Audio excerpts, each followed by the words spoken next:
Hello मेरे प्यारे बच्चों, आप सभी का अंकित एकेडमी में बहुत बहुत स्वागत है। बच्चों, आज की क्लास में मैं क्लास 10th मैथ का प्रश्नावली नंबर 1.2 लेकर के आया हूँ। आइए एक एक सवाल हम लोग सीखते हैं। यहाँ पे देखिए, आपका प्रश्नावली 1.2 में जो पहला सवाल है, सिद्ध कीजिए करणी में 3 एक अपरिमेय संख्या है। ठीक है, आपको क्या सिद्ध करना है कि करणी में 3 एक अपरिमेय संख्या है। आइए किया जाए। ठीक है, तो आप लोग को पता होना चाहिए कि करणी में 3 एक अपरिमेय संख्या होती है, लेकिन इसको प्रूव कैसे करेंगे उसका सिस्टम मैं आपको बताता हूँ। ठीक है, सबसे पहले आप लोग क्या करेंगे, इसको मान लेंगे कि ये एक परिमेय संख्या है। माना करणी में 3 एक परिमेय संख्या है। ठीक है, इससे क्या फायदा होगा, हम लोग परिमेय संख्या के गुण को देखेंगे। ठीक है, अगर वो गुण इसमें नहीं मिलता है तो हम लोग कह देंगे कि अपरिमेय संख्या है। इसलिए हमने ऐसा माना है। हमने क्या किया कि इसको परिमेय मान लिया, परिमेय की क्वालिटी नहीं दिखेगी तो वो अपरिमेय हो जाएगा। इस तर्क को लेकर के हम लोग चलेंगे। ठीक है, हमने मान लिया। जब मैंने मान लिया तो मैं इसको क्या कर सकता हूँ, a बाई बी के रूप में लिख सकता हूँ, क्योंकि परिमेय संख्या a बटे बी रूप की होती है और उसमें कंडीशन भी होता है। क्या क्या कंडीशन होता है, इस कंडीशन को भी बहुत ध्यानपूर्वक देखिएगा, क्योंकि इसी के बेस में जो गुण कह रहे थे यही है इसका गुण, कि यहाँ पे भैया a और b क्या होने चाहिए, पूर्णांक होने चाहिए। क्या होने चाहिए, पूर्णांक होने चाहिए। 3 बातें होती हैं। दूसरी बात क्या होना चाहिए भैया कि b is not equal to 0 होना चाहिए। ठीक है, ये भी दूसरी बात आपकी हो गई। तीसरी बात क्या होनी चाहिए कि a और b का जब हम लोग फैक्टर करें तो इसके बीच खाली 1 कॉमन मिले। 1 मतलब नंबर में भी 1 और क्वांटिटी में भी 1। ठीक है, तो इसको हम लोग कहते हैं कि सहभाज्य संख्या। ठीक है, ये 3 बातें अगर किसी भी a बाई बी नंबर में होगा तब जाकर के वो परिमेय संख्या होगा। ठीक है, हम लोगों ने मान लिया। इसके आगे की कैलकुलेशन कैसे करेंगे, ध्यान दीजिए। ये बात आप लोग दिमाग में बैठाते चलती है, क्योंकि बहुत ही इंपॉर्टेंट सवाल है। ठीक है, चलिए इसको हम लोग क्या कर सकते हैं, तिर्यक गुणा करा दें। हम लोग लिख सकते हैं √3b इक्वल टू क्या लिख सकते हैं, a लिख सकते हैं। ठीक है, इतना हम लोग आराम से लिख सकते हैं। इसी सवाल में हमने केवल कैलकुलेशन किया है, बाकी कुछ अलग से जोड़ा नहीं है। ठीक है, इसके बाद आप क्या करेंगे दोनों पक्षों का वर्ग लिख दीजिएगा। दोनों पक्षों का वर्ग करने पर, क्या करने पर, वर्ग करने पर। इस लाइन को ध्यान रखिएगा। ठीक है, जब वर्ग करते हैं तो करणी में 3 वाली जो संख्या है, करणी में 3, इसका स्क्वायर करने पे भी क्या होता है, ये हो जाएगा, मान लो कि करणी में 3 गुणे 3। ठीक है, तो करणी में 3 गुणे करणी में 3 का रूट हट जाता है तो इसका मान 3 आ जाता है। या आप ऐसे भी सोच सकते हैं, करणी में 3 का मतलब 3 की घात 1/2, उसकी घात 2 है तो 2 से 2 कट जाती है। ठीक है, तो यहाँ पे कितना आ जाएगा, 3 आ जाएगा, और b का हो जाएगा b²। ठीक है, इक्वल टू क्या हो जाएगा, a²। ठीक, यहाँ तक आप लोग को समझ में आ गया होगा। अब ये जो लाइन हमारा आया है वर्ग करने के बाद, हम लोग क्या बोल सकते हैं, ये बोल सकते हैं कि ये अभी इस फॉर्म में लिखा रहता है तो आप लोग को थोड़ा सा कम समझ में आता होगा। मैं थोड़ा सा एक लाइन एक्स्ट्रा लिखता हूँ, ध्यान दीजिएगा। यहाँ पे मैं इसको लिख सकता हूँ a² बटे में 3 इक्वल टू b²। क्या मैं लिख सकता हूँ कि नहीं, बताओ। ये मल्टीप्लाई में है तो इसके लेके चला गया डिवाइड में। डिवाइड में जाने से क्या फ़ायदा हुआ कि अब आपको दिख रहा होगा कि हमने a² को अगर 3 से भाग किया तो मुझे क्या मिला है, b² मिला है। ठीक है, तो इसका मतलब हम लोग कह सकते हैं कि a² 3 को विभाजित करता है। तो आप इसके बाद लिखेंगे, क्या लिखेंगे, a² क्या हो रहा है, 3 से विभाज्य है। किससे, 3 से विभाज्य है। ठीक है, अगर a² 3 से विभाज्य है तो a भी 3 से विभाज्य होगा, a भी 3 से विभाज्य होगा।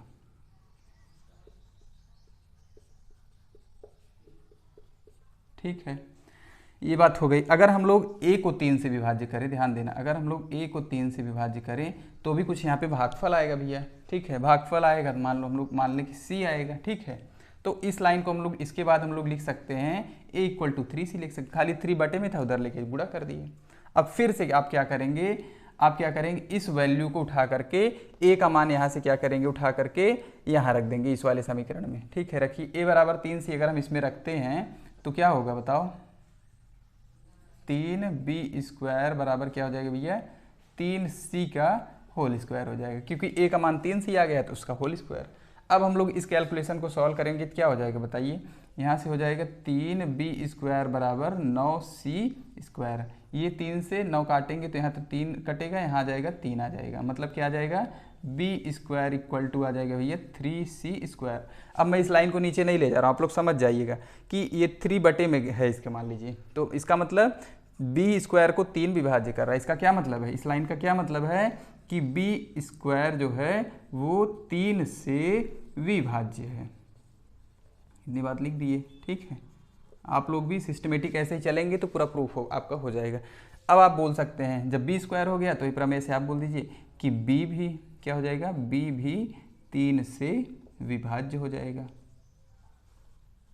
ठीक है। इसके आगे का भैया हम यहाँ लिखते हैं क्योंकि नहीं तो आपको दिखेगा नहीं, ठीक है।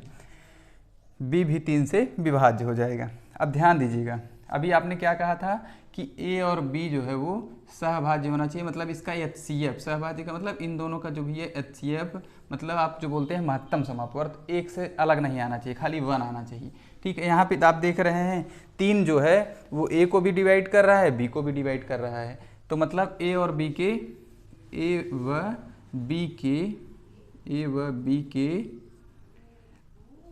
1 के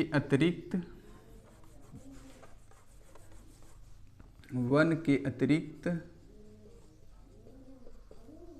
कौन है, 3 भी है।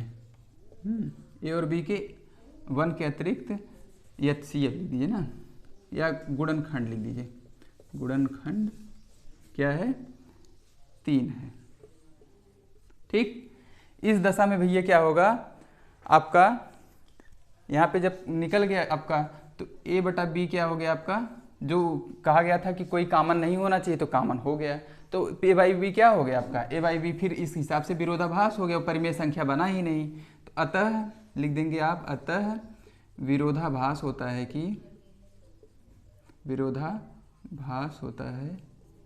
कि करड़ी में 3 एक परिमेय संख्या है, परिमेय संख्या है, तो हम कह सकते हैं कि करड़ी में 3 एक अपरिमेय संख्या है, क्योंकि हम लोग परिमेय का गुण दिखा नहीं भैया, अगर अपरिमेय संख्या है, इस तरीके से आप पूरा प्रूफ लिखेंगे, ठीक है। पहले आप इसको परिमेय मान लेंगे, परिमेय मानने का मतलब है कि इसको p/q के रूप में या a/b के रूप में लिख दीजिएगा। इसकी शर्त होती है अगर कोई भी नंबर जो है भी परिमेय है तो ये 3 बात होना चाहिए उसमें, नहीं तो परिमेय का सेटिस्फाइड नहीं करेगा, ठीक है। उसके बाद आप क्या करेंगे, इसका तिर्यक गुणा करा देंगे, वर्ग करा देंगे, तो वर्ग कराएंगे तो देखेंगे 3 जो है a² को डिवाइड किया तो a को भी करेगा, ऐसे 2 बार आपको यही काम करना है। उसके बाद आराम से लिख दीजिएगा, आपका पूरा नंबर मिल जाएगा आपको, ठीक है। चलिए आगे चलते हैं। इसके बाद वाला क्वेश्चन जो है वो 3 + 2√5 एक अपरिमेय संख्या, उसको प्रूव करेंगे हम लोग, ठीक है। इसको आप लोग नोट कर लीजिएगा, आगे बढ़ते हैं।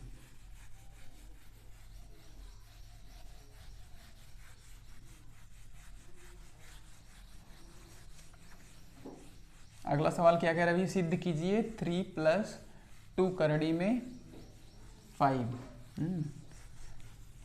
3 + 2√5 आपका अपरिमेय संख्या है, ठीक है। आइए इसको भी इसी तरीके से, इसको भी हम लोग क्या करेंगे, ऐसे ही प्रूव करेंगे। क्वेश्चन नंबर 2 क्या कह रहा है कि ये एक अपरिमेय संख्या, इसको प्रूव करिए, तो हम लोग लिख देंगे कि 3 + 2 करड़ी में 5 एक परिमेय संख्या है।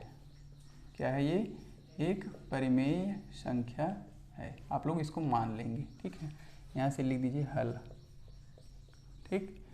एक परिमेय संख्या, यहाँ माना भी लिखना है ना, माना 3 + करड़ी में 2 करड़ी में 5 एक परिमेय संख्या है, ठीक है। यहाँ तक हो गया, मान लिए तो इसको a/b के बराबर दिखाइए, 3 + 2 करड़ी में 5 बराबर जैसे पहले दिखाए थे, कोई भी आप नंबर ले सकते हैं, मतलब यहाँ पे कोई भी वेरिएबल ले सकते हैं, a/b लीजिए, p/q लीजिए, r/s लीजिए, कुछ भी ले सकते हैं, ये तो केवल नेम है बस, ठीक है। इसकी कंडीशन जो होगी आप यहाँ पे लिख देंगे, ठीक है।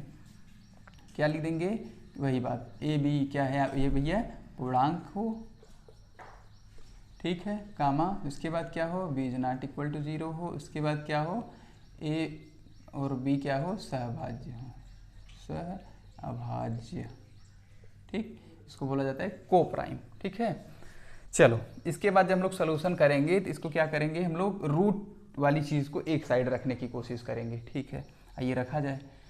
अभी हम क्या कर सकते हैं, अभी हम लोग क्या करेंगे, अगर कोई भी चीज़ को एक साइड रखना है तो बाकी चीज़ को हटाना होगा। 3 इधर प्लस में है तो उधर जा करके क्या हो जाएगा, a बटा b माइनस 3 हो जाएगा।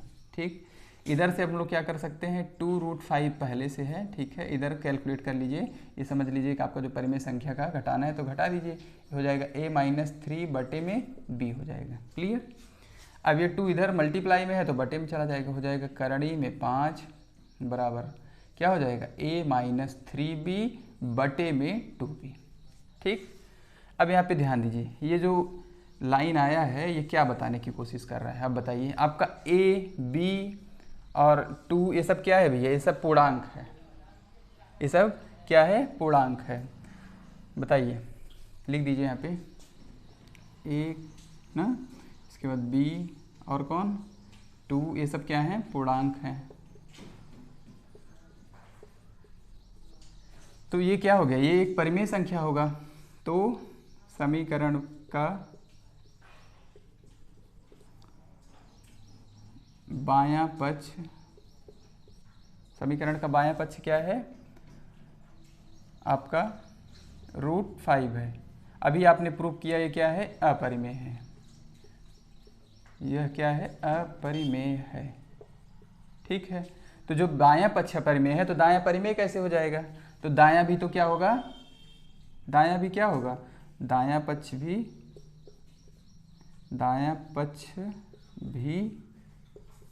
अपरिमेय होगा, अपरिमेय होगा। क्लियर। ठीक है, जब आपका दायां पक्ष भी अपरिमेय हो गया तो क्या हो गया, विरोधाभास हो गया। अतः विरोधाभास होता है, अतः विरोधाभास होता है कि क्या,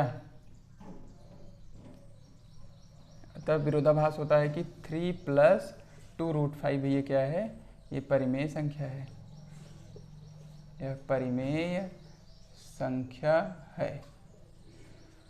तो फिर बाद में आप लिख दीजिएगा, तो हम यह सिद्ध किए कि 3 + 2√5 एक अपरिमेय संख्या है। ठीक है, अपरिमेय संख्या है। आपका ये भैया प्रूव्ड हो गया, क्या हो गया, प्रूव्ड हो गया। ठीक है, ये आपका क्वेश्चन नंबर 2 कंप्लीट हो गया। ठीक है, इसको भी आप एक एक लाइन करके ध्यान से देखेंगे, चीज़ों को रटने की कोशिश मत कीजिएगा, नहीं तो आपके ब्रेन पे लोड पड़ेगा। ठीक है, समझ लेंगे तो लगेगा कि हाँ सब कुछ आता भी है और कोई भी लोड भी नहीं रहेगा। ठीक है, चलिए क्वेश्चन नंबर 3 की तरफ चलते हैं हम सभी। आपका क्वेश्चन नंबर 1st 2nd हो गया, 3rd में 3 पार्ट दिया है, एक एक करके हम लोग इसको भी सॉल्व करते हैं, इसको इरेज कर रहे हैं। ठीक है,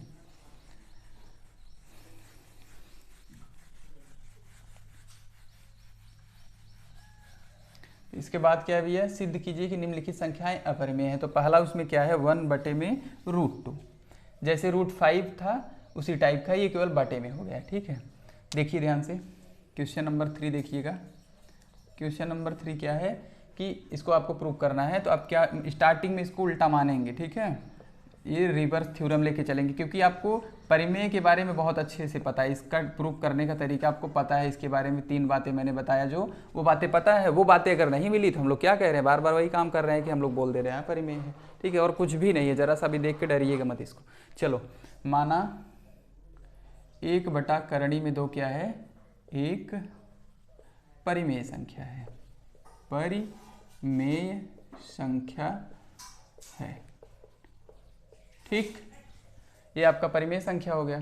तो जब ये परिमेय संख्या हो गया तो इसको आप परिमेय संख्या के बराबर शो कराइए, लिख दीजिए a बटा b लिख दीजिए। ठीक है, और यहाँ पे ये बात लिखिएगा कि a बटा b जो है a कामा b पूर्णांक, a कामा b पूर्णांक। इसके बाद दूसरी बात b is not equal to 0, और a कामा b का HCF भैया क्या होना चाहिए, 1 होना चाहिए। ठीक है, ये तीनों बातें होनी चाहिए। क्लियर। चलो अब हम लोग क्या करते हैं, हमेशा तिर्यक गुणा कर लेते हैं, आप लोग भी करिएगा। यहाँ b का गुणा 1 में करेंगे तो यहाँ b आ जाएगा, और a गुणे √2 करेंगे तो क्या आ जाएगा, a√2 आ जाएगा। ठीक है, यहाँ तक हमारा काम हो गया। अब वही काम करिए जो अभी किए थे, दोनों पक्षों का वर्ग। दोनों पक्षों का वर्ग करेंगे तो जो करणीय 2 है ये क्या बन जाएगा, 2 बन जाएगा। दोनों पक्षों का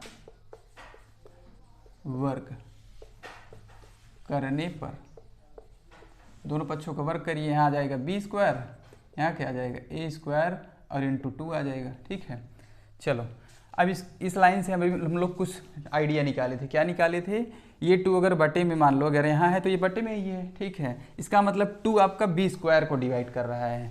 हाँ, उपरयुक्त समीकरण से हम लोग क्या कर सकते हैं, कह सकते हैं कि b² जो है वो क्या है, 2 से विभाज्य है। क्या है भैया, विभाज्य है। ठीक है, जब b² 2 से विभाज्य तो आप तुरंत लिख दिया करिएगा b भी, यहाँ b भी 2 से विभाज्य होगा। ठीक, चलो यहाँ तक हो गया। जब b 2 को विभाजित करेगा, b को 2 विभाजित करेगा तो कुछ आएगा, जैसे क्या बोले थे, क्वाटिएंट आएगा, आपका भागफल आएगा, तो उसको हम लोग c मान लीजिएगा। मान लो b में 2 से भाग किए तो c आ गया, तो हम लोग लिख सकते हैं ना b बराबर 2c। तो लोग क्या लिख सकते हैं, b बराबर 2c, इसलिए यहाँ लिख दीजिएगा b बराबर 2c। ठीक है, b बराबर 2c आ गया, तो b बराबर 2c का मान, b बराबर 2c का मान उपयुक्त समीकरण में रखने पर, उपयुक्त समीकरण में रखने पर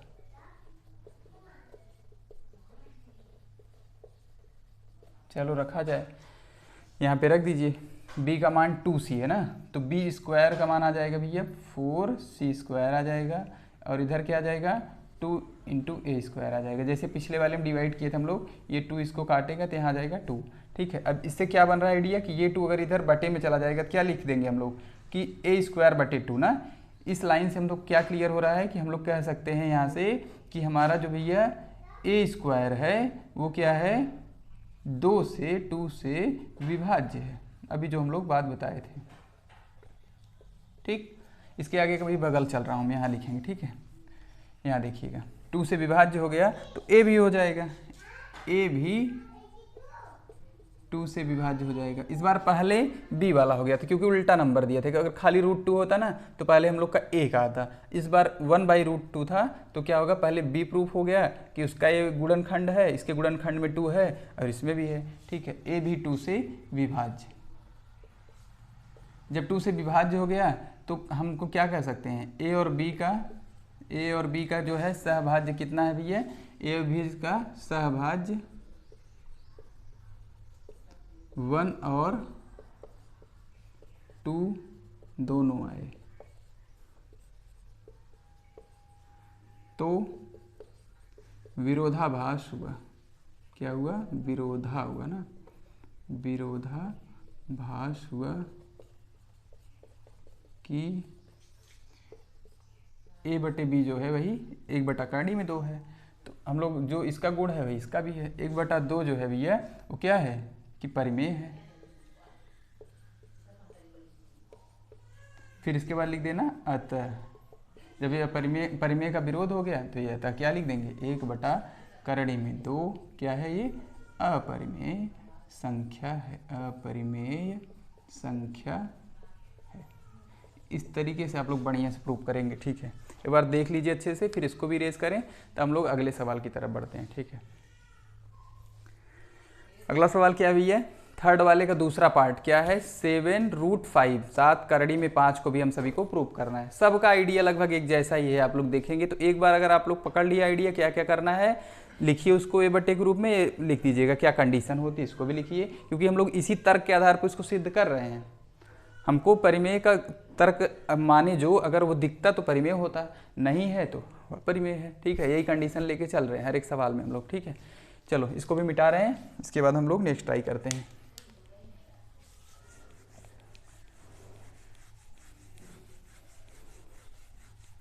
इसको आप ध्यान से पूरा अच्छे से देखेंगे तो जो चीज़ें अभी तक नहीं समझ में आई है समझ में आ जाएंगी, पक्की बात है।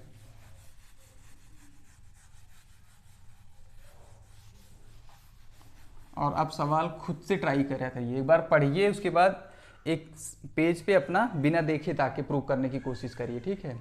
देख के उतारने से फ़ायदा नहीं है, आप खुद जब तक सॉल्व नहीं करेंगे फ़ायदा नहीं होगा, ठीक है।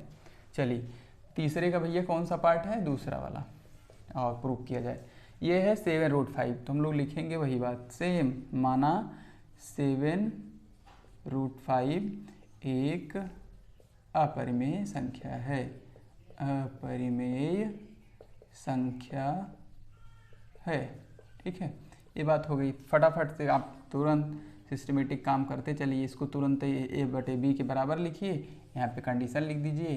क्या लिखेंगे बोलो, a और b क्या होना चाहिए, पूर्णांक होना चाहिए, ठीक है, लिख दिया। b ≠ 0 होना चाहिए, और a, b का HCF लिखिए, चाहे लिख दीजिए कि सहअभाज्य संख्या होती है। सहअभाज्य होने का मतलब ये है कि उन दोनों का जब आप HCF निकालेंगे गुणनखंड करके, जैसे कल हम लोग निकाले थे पिछली क्लास में, तो 1 आएगा, खाली 1 से ज़्यादा आएगा ही नहीं। चलो अब इसका तिर्यक गुणा करते हैं हम लोग, ठीक है। या आप जैसे अभी इसका जस्ट पिछला प्रूव किए वैसे कर सकते हैं, या आप दूसरे तरीके से थोड़ा बता रहे हैं। देखिए इसको यहाँ लिख सकते हैं a/7b लिख सकते हैं, ठीक है, ये चीज़ लिख सकते हैं, थोड़ा शॉर्ट में हो जाएगा। देखिए ध्यान से, a/7b हो गया। अब आप ध्यान दीजिए यहाँ पे 7 भैया, a और b ये सब क्या है, ये सब हैं आपके पूर्णांक हैं। क्या हैं, पूर्णांक हैं, ठीक है। जब पूर्णांक है तो ये परिमेय है, तो ये क्या है, ये परिमेय है। जबकि करणी में 5 क्या है, अपरिमेय है। अभी हमने प्रूव किया है, करणी में 5 क्या है, अपरिमेय है, ठीक है। तो परिमेय बराबर से आप लिख दीजिएगा, परिमेय बराबर अपरिमेय नहीं हो सकता, ठीक है। इसके बाद क्या लिख सकते हैं, जब नहीं हो सकता है तो हमें विरोधाभास हुआ। क्या हुआ, हमें विरोधाभास हुआ, विरोधाभास हुआ, जो उसको हम लोग मान लिए, क्या मान लिए, परिमेय मान लिए, तो परिमेय था ही नहीं, उसी का तो विरोधाभास हो गया। विरोधाभास हुआ कि हमारा जो 7√5 वो क्या है, परिमेय है, परिमेय संख्या है, ठीक। जब परिमेय संख्या इसका विरोध हो गया तो क्या लिख देंगे, लिख देंगे अतः। आप इसको 1-2 लाइन नीचे बना करके अपने भाषा में लिख दीजिएगा, ठीक है। अतः आपका 7√5 ना, 7√5 क्या है भैया, एक अपरिमेय संख्या है। क्या है ये, अपरिमेय संख्या है। आपका ये प्रूव्ड हो गया। क्या हो गया, ये प्रूव्ड हो गया, ठीक है। इसका थर्ड वाले का थर्ड पार्ट बचा है, इसको भी फटाफट से आप लोग लिख लीजिए, उसके बाद हम उस पर चलते हैं।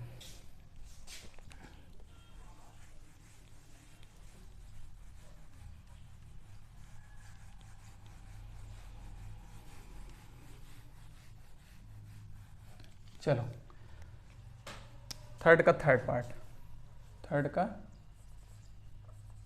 बेटा थर्ड पार्ट, ठीक है। ध्यान से देखिएगा, थर्ड पार्ट क्या कह रहा है, कह रहा है कि 6+ माना 6+√2 एक अपरिमेय, सॉरी उल्टा मानना है ना, एक परिमेय, अपरिमेय तो सिद्ध करना है ना, तो हम लोग परिमेय मानेंगे, एक परिमेय संख्या है, एक परिमेय संख्या है। जब परिमेय संख्या है तो आप दिखाइए 6+√2 किसके बराबर होगा, किसी परिमेय संख्या के बराबर होगा। तो परिमेय संख्या जो होती है वो क्या होती है, पूर्णांक होता है a और b, ठीक है। और क्या होता है, b ≠ 0 होता है, और a, b दोनों क्या है, ये सब सहअभाज्य संख्याएं हैं, सहअभाज्य संख्याएं हैं। इसको आप ऐसे लिख दीजिएगा, ठीक है। अब क्या करें हम लोग, अब हम लोग ये कर सकते हैं कि लिख सकते हैं √2 = a/b। ऐसे वाले जो सवाल हैं जितने में खाली प्योर रूट वाला वैल्यू दिया है वो थोड़ा सा आपका कैलकुलेटिव है, थोड़ा सा लंबा प्रोसेस है। बाकी देखिए ऐसे जिसमें रूट के अलावा भी वैल्यू दिया है, हाँ देखिए इसमें भी इंटू में करके दिया, ये सब बहुत ही ईजी है, क्योंकि आप उसका जो बायां पक्ष है आप उसका देखेंगे कि परिमेय है, और आपने इसको पहले ही प्रूव कर लिया है कि अपरिमेय है। तो विरोधाभास करके आप लोग क्या दिखा देंगे कि ये अपरिमेय है, ये परिमेय है, तो हमारा विरोधाभास हो गया, तो हम कह देंगे कि अपरिमेय है, ठीक है। ध्यान दो, ये हमारा हो जाएगा इसके आगे -6, ठीक है। अब ध्यान दीजिए यहाँ पे 6 और कौन, ए और बी, 6 ए और बी, ये क्या है, ये आपके पूर्णांक हैं, ये आपके क्या हैं, पूर्णांक हैं। जब ये पूर्णांक है तो हमें विरोधाभास हुआ, अतः विरोधाभास हुआ।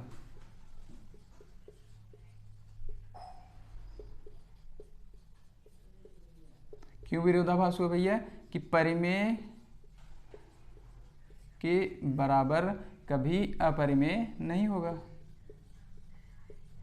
ठीक है, देखिए ये आपका परिमेय है और आपने अभी प्रूव किया कि √2 आपका क्या है, अपरिमेय है। ठीक है, जब √2 आपका अपरिमेय है तो जब ये विरोधाभास हो गया तो लिख देंगे आप, तो हम कह सकते हैं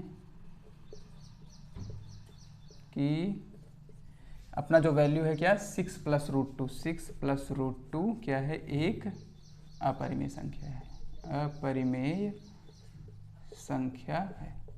इस तरीके से भी आपका जो है एक्सरसाइज 1.2 पूरा ही